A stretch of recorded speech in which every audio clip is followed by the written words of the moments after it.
Hi there, this is Sheena Rowlands and today I'm sharing with you my most recent layout for CSI, which is Color Story Inspiration.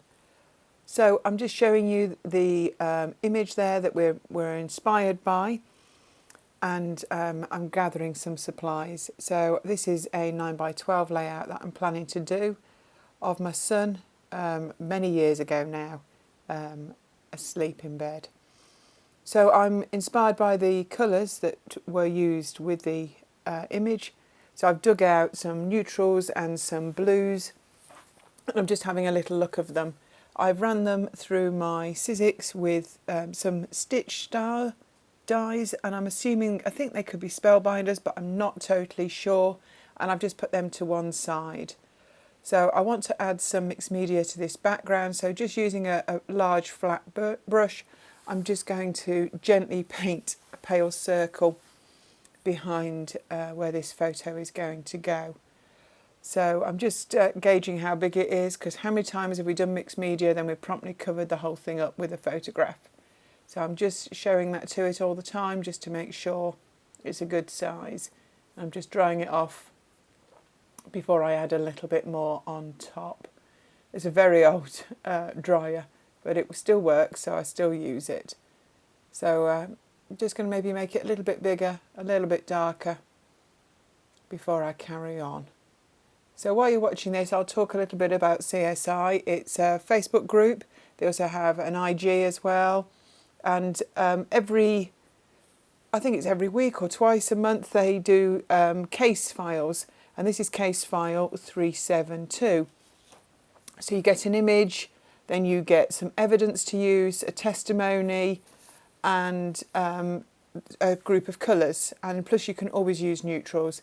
Now, the idea is not to get too hung up on this challenge. The idea is to use up a lot of your stash, have a dig around, use your stash differently maybe, or just use it in a different way. And so I love doing this. I love taking part in this. I've been doing CSI challenges on and off for years. I think it's a really great way to start your mojo. So I'm just trimming some papers and some fabric to go behind this photograph. I like that raw edge. I've frayed it a little bit behind this photo of my son. Now I'm coming back in with the stars, and I'm trying to find where to place them. And I can't tell you how long this takes me. It may not look speeded up, but it actually is. Sometimes I think when you have less on a page, sometimes it's harder to get it into position than if you were going to cover it in lots of stuff, if that makes sense. So some of these you may notice are just star outlines. So what I did is put two dies through at the same time on a piece of paper to get a hollow star. I'm sure you've done that before anyway, but just so in case you hadn't. I want these stars to run over the top of the photo. I want to imagine he's dreaming, and dreaming would be a good way of putting it. So I want them to come down the photograph to the bottom of the page. I do like using a different size. I do scrap 12x12 as well if you watch any of my other videos. But sometimes I like just to try another size, just to challenge myself. I find it makes you look at things differently, and I really like that. So these muted tones really seem to suit this photograph as well. So I'm quite pleased with what I've picked. So if I looked back at this challenge and I looked in the evidence, there are a number of things you could use and see if you can spot them. So some of them are much more obvious on my layout than others. So stars and circles, I think they're pretty obvious. Now it says wood grain, and it says wood elements. Now there, I'm just putting in a few wood stars now. It talks about puffy stickers, and here's some puffy stickers that I'm bringing in as well. So that's them. Let me think, is there anything else I used off this list? Map, it says, and there's a couple of stars cut from map paper. And it says fabric as well. So actually, there must be a list of about 20 things that ideally they'd like you to use for this challenge. And I've managed to use quite a few of them, considering it doesn't look like lots actually on the layout itself. For the testimony, it was scrap something about, well, there was a number of choices, and I've picked kids and document something about a child. Now, I didn't want to spoil the front and add my journaling, so I've added it to the back since I made the video. Mainly about, there's a toy lying on the bed in front of my son, and that is what I've journaled about on the back.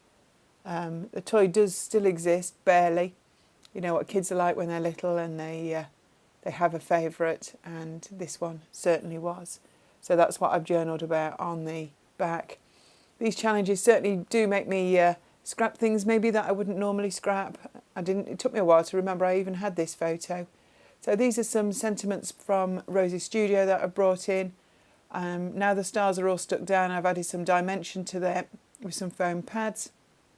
I'm going to have a look, see if I can get a few words on this layout as well.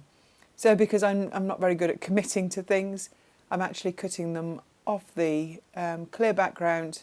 Well, I'm cutting them out of the packet with the clear background still attached.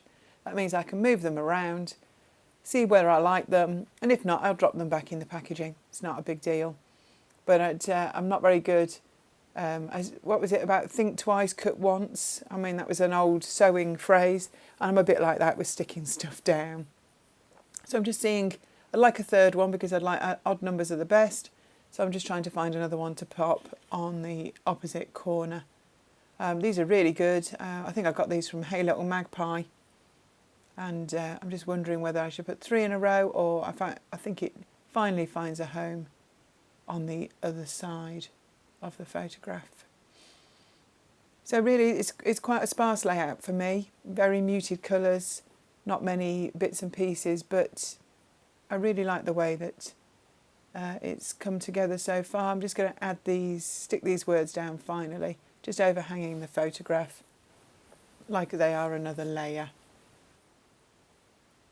So on one of these strips from Rosie's studio it says best friends. Another one's got XOXOs, and the other one says adore you. So I think they're perfect ways to describe his best friend.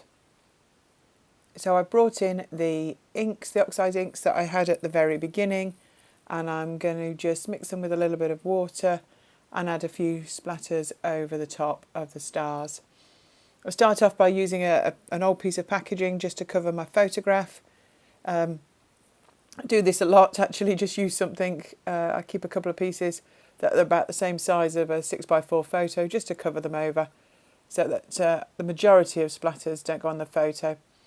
I do generally take it off, and then nearer the end, if the odd one goes on it, I don't mind, but I don't want it to be completely ruined by water, so just the odd one I don't mind. Anyway, here's the finished layout. I've photographed it 12 by 12 just to make it easier to share online, and here's the close-ups as well, where you can see the mixed media and the sewing and the fabric and all the stars with a little stitched edge detail.